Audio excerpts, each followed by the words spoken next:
Live from downtown Detroit, home of WDIV and Click on Detroit, Local 4 News at noon starts now.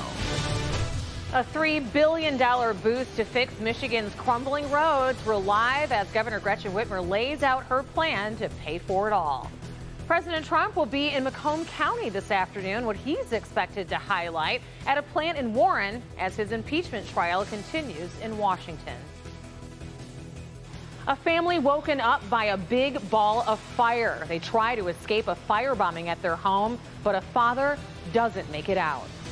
I'm in total disbelief. I'm hurt. Now they want to know who would do this. Thank you for joining us this noon. It's a 41-year-old man that was found dead inside of that home when the fire was put out. Police are telling us that someone threw an object into the home on Mayfield near Chalmers and Houston Whittier Street on Detroit's east side, and it caused the fire. Sean Lay is live there. And Sean, I understand that you were able to talk to this man's grief-stricken family. The family's still here on scene looking at this awful scene behind us. We've been speaking to family all morning long. We're also speaking with police investigators and arson investigators. Take a look behind me. You can see two of those investigators in the front portion of that home. This fire burning so hot. 5 people were inside when fire broke out inside that home. 4 people got out. A 41-year-old man did not get out. He did not survive. And right now, investigators going over every inch to see if this home was firebombed. New at noon, arson investigators bringing in an excavator at the scene of a fatal fire on the city's east side. They are clearing away debris so investigators can look for evidence of a possible fire bombing. Inside the home early this morning, 41-year-old Leo Garrett. He was trapped and could not get out. His family is stunned. I'm in total disbelief. I'm hurt. He didn't deserve this. You know, from our understanding that this was a firebomb. Not a simple house fire. This is tragic. All morning long, we saw friends and family members of Garrett arrive in shock about what happened. The family confirms that Garrett's own son, Lateo Garrett, was shot and killed just this past May, murdered and robbed for his designer Cartier sunglasses. Now this family dealing with another tragedy. Back here live on Detroit's east side, Chalmers and Mayfield, the scene right here. You can see those investigators discussing what they're finding in there. Several investigators in the front portion of the home. And again, the witnesses telling police and arson investigators that something came crashing through, giving them a lead that the home may have been firebombed. But the investigators, Rhonda, I'm speaking with right now, have not yet pinpointed an accelerant in there. But there may not be much evidence left. So we're going to continue to follow this all afternoon and bring you the very latest at 5 o'clock. But a tragic situation here for this family. So tragic, and how much tragedy can one family bear? Just awful. Sean, thank you. The search continues in Monroe County for a missing 1-year-old child and her mother. 21-year-old Kirsten Hayslip and her daughter Aubrey were last seen on Sunday leaving a home in Newport. The family says that they were last seen getting into a gray passenger car that Kirsten said was her Uber ride, and they never returned home. If you've seen them, you're asked to contact Michigan State Police immediately. An Oakland County man is accused of making threats against Secretary of State Jocelyn Benson. State police say that the 72-year-old from Groveland Township threatened Benson on her voicemail and also in person in her office. Police searched his home and found weapons. He was taken to jail and is facing a charge of making a terrorist threat. Details on the threats have not been released. And happening today, President Trump will be making a visit right here to Metro Detroit. The president is going to be in the city of Warren this afternoon. He's planning to speak at the Dana Incorporated manufacturing plant there. The visit is expected to highlight a new trade deal with Canada and Mexico while the president signed. It's a bill that the president signed yesterday. The event begins shortly after 4 o'clock. We will be live streaming it on clickondetroit.com so that you can listen in. And while he's here, President Trump's impeachment trial does continue this afternoon in Washington. It's a battle over witnesses, and Democrats are pushing to hear testimony from ousted National Security Advisor John Bolton. But the Trump administration is fighting him on a different front over his part of a manuscript. Let's get to Jennifer Johnson. She breaks it all down for us from Washington. Question from Senator Craig. Another marathon day of questions and answers in the Senate impeachment trial and a battle over whether former National Security Advisor John Bolton will testify. Sources are telling NBC News Republicans likely have the votes to block any new witnesses. raising the possibility the trial could be over as soon as tomorrow night. 75% of Americans, 3/4, say they want witnesses and documents, they want a fair trial, they want to see the full picture. I don't see a need for any additional witnesses. America has heard enough. And if there are more witnesses, White House lawyers want to call their own. I want Adam Schiff. I want Hunter Biden. I want Joe Biden.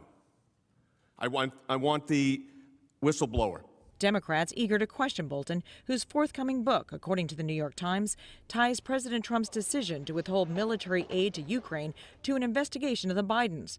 One White House lawyer, Alan Dershowitz, raised eyebrows and some gasped in the Senate after saying a president can't be impeached for doing something that might help him politically if he believes it's in the country's best interest. That cannot be the kind of quid pro quo that results in impeachment. I've just never heard anything like it. I think it's absolutely unconscionable, and I just think we're in new territory.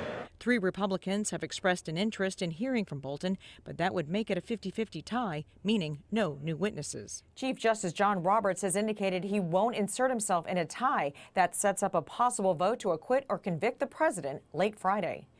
Jennifer Johnson, NBC News, Washington. And new here at noon, the Michigan State Transportation Commission has approved a $3.5 billion plan to fix our Michigan roads. It was unveiled by Governor Gretchen Whitmer during her State of the State address last night from the Capitol. And today, she held a roundtable to lay out her plan. Our consumer investigator, Hank Winchester, is there live in Lansing for us this noon. And will this have any impact on taxpayers, Hank? Actually, Rhonda, at this point, it doesn't look like it will, other than the fact that the state is essentially going to be using the credit card to help pay for all of this. That's what Republicans are charging. As you mentioned, we met with the governor this morning. Take a look at the issue. It is the roads. Everybody agrees, Democrats, Republicans, Michiganders around the state, that something needs to be done. So the governor has given up on her 45-cent gas tax. That was last year. She says Republicans weren't ready to play ball, wouldn't play ball with her, so now she is moving forward on her own. Essentially what she's doing, she's asking the State Transportation Commission to issue those state road bonds, $3.5 billion, as you mentioned, that will tackle about 122 new projects across the state of Michigan. But a lot of critics are coming out saying that this does not fix local issues, local road problems within neighborhoods. I asked the governor about that. Here's what she had to say. This does very little to address the problems within local communities. What can be done to fix those roads in neighborhoods? Well, that's where the legislature's got to come to the table with a funding solution. You know, I put a real solution on the table last year. It actually would have solved the problem. It would have done so in a way that was constitutionally dedicated to fixing the problem. And it was actually a user fee, so it was something that made sense. Unfortunately, the legislature didn't only not embrace it, but they never countered with an alternative that would have fixed the problem. And so I'm not going to wait for that to happen. We got to get started now. Back out here live. Now, the governor did say that she was willing to negotiate, that the number wasn't a hard 45, but she says that Republicans were not ready or willing to come to the table. That's why she is taking this next step.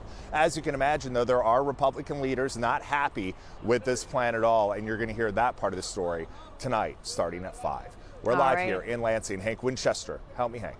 All right, Hank, thank you so much, and we do look forward to hearing both sides of this issue. So as Hank mentioned, we'll have that for you on Local 4 News at 5. Meanwhile, we want to talk about what's happening outside. We do know one thing. It's another day without sunshine, and it's getting tough around here, Brandon, to get through these days. I'd like to see that shot again. I thought maybe I saw a little hint of orange. No? Lisa's telling me no. Upper 20s and low 30s still, right where we were this morning, right where we were yesterday, Tuesday, Monday, but our stretch of at or above average temperatures continues. 32 is that number, and this will be the 8th day in a row that we're at that mark of above average or normal. However, we are locked in right here with the clouds, a few flakes trying to fly out there, and right around freezing, maybe a degree or two warmer. cooler. North and south of freezing is right where we're at. A couple of flakes and flurries and a few more in the 7-day, Rhonda. We have snow, rain, 50 degrees, and winter's return coming up. All right, we'll see you in a few. In the meantime, a shootout between neighbors in Detroit this morning. What police say may have sparked the gunfire between two women. And quarantined on a cruise ship. New fears over the coronavirus have thousands of people being held on board this ship. Of course, we're all surrounded by technology. A lot of us can't even get our jobs done without technology. But imagine reversing the clock, going back in time. Today at 4 and First Report, we're going to take you to a classroom where a teacher is saying no tablets, no phones, no this. Students actually have to talk to each other. Imagine that. And draw on the blackboard instead of their computers. I wonder if this could work for all of us. I'll see you today at 4 and First at 4.